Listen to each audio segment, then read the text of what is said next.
Bienvenidos al video 3 sobre difusión de los trastornos del espectro autista. Vimos el recorrido histórico del concepto, más los momentos en donde se desarrolló, los subtipos que fueron apareciendo en consonancia con la aparición del Manual Diagnóstico y Estadístico de los Trastornos Mentales, quiénes fueron los autores principales.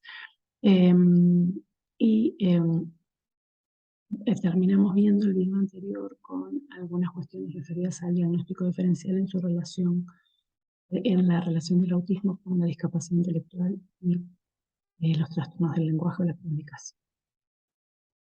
Entonces vamos a retomar este video hablando de diagnóstico, comenzar este video hablando de diagnóstico diferencial. Y lo primero que tenemos que determinar cuando recibimos a un niño es si ese niño tiene muchas áreas afectadas, como son el lenguaje, la comunicación, lo social y un poquito de la conducta, o sea, de 4 áreas que miramos en niños, que después las vamos a mencionar. En el caso de los TEA o TGD hay más de 2, o sea, hay 2 y un poquito más, o si es un trastorno del desarrollo específico. ¿Eh? Por ejemplo, tiene solo el área del lenguaje, entonces la comunicación, solo el área de la atención, entonces un trastorno de atención, o solo el área de la conducta. Por eso la palabra generalizado, ¿sí? Porque había muchas áreas afectadas. En el DCM suele publicar con los manuales, con el manual DCM, libros asociados, y uno de ellos es el manual de diagnóstico diferencial con árboles de decisión diagnóstica para poder seguir el camino y ver a cuál es el diagnóstico que lleva. Para hacer el diagnóstico diferencial de los trastornos del espectro del autismo debemos determinar si la persona tiene o no discapacidad intelectual y si tiene o no estereotipias. Debemos hacer un diagnóstico diferencial con las disfasias del desarrollo, o sea, los niños que no desarrollan el lenguaje cuando lo tienen que desarrollar, o con el trastorno semántico y pragmático, el TSP. Y debemos hacer un diagnóstico diferencial con el trastorno obsesivo compulsivo, con el mutismo selectivo, con los trastornos del aislamiento reactivos, con el déficit atencional motor perceptual, que es un cuadro clínico, con el síndrome de hemisferio derecho,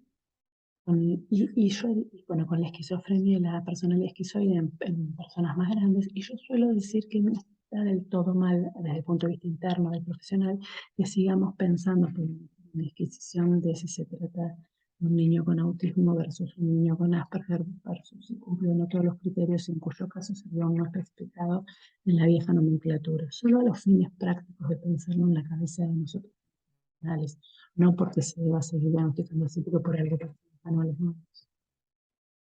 En cuanto a la epidemiología, este es un dato interesante porque históricamente se hablaba de 4 varones por cada nena, 3 varones por cada nena en algunos textos. El IPEC habla de 1 en 500 en el año 2000, de 1 en 50 aparece en la revista Nature en el 2009. En el 2016 aparece un 1 en 54 en niños medidos evaluados a los 8 años de edad.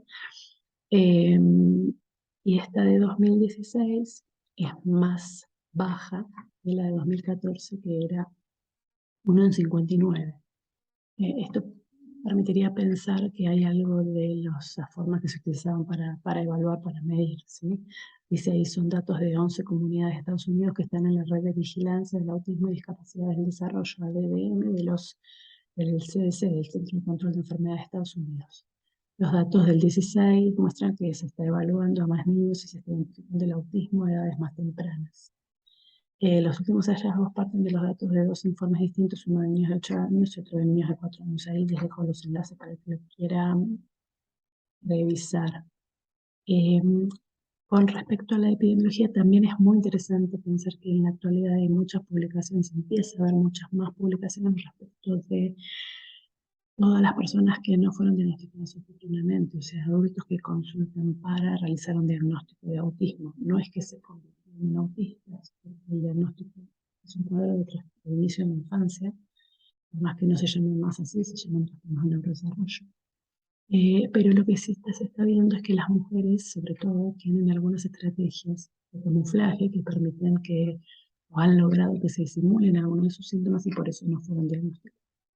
Lo que se está viendo en la gente que sí ha sido diagnosticada en la vida adulta es que la epidemiología sería algo así como 1 a 1, un varón por persona. Sumamente interesante que hay que pensar. En cuanto a la incidencia, la frecuencia era de 2 a 6 niños, cada 1000 niños en el Centro de Control de Enfermedades en 2001, y luego aparecieron publicaciones de uno en 88 y uno en 50. Hay mucha discusión sobre esto. Bueno, puede ser que haya un sobrediagnóstico en determinados lugares, en determinados países, y también mejoramos los criterios de evaluación, las formas de evaluación, y por eso se detecta más temprana y mejor. 4-1 ya lo dije, varones, mujeres.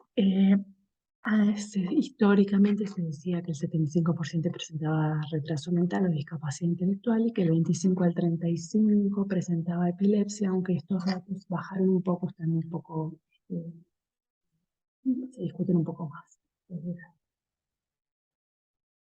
En cuanto al recorrido de los padres antes de arribar a un diagnóstico, esto permanece, creo que igual. La familia es la primera en sospechar que hay un problema y la edad media de sospecha es los 22 meses de edad.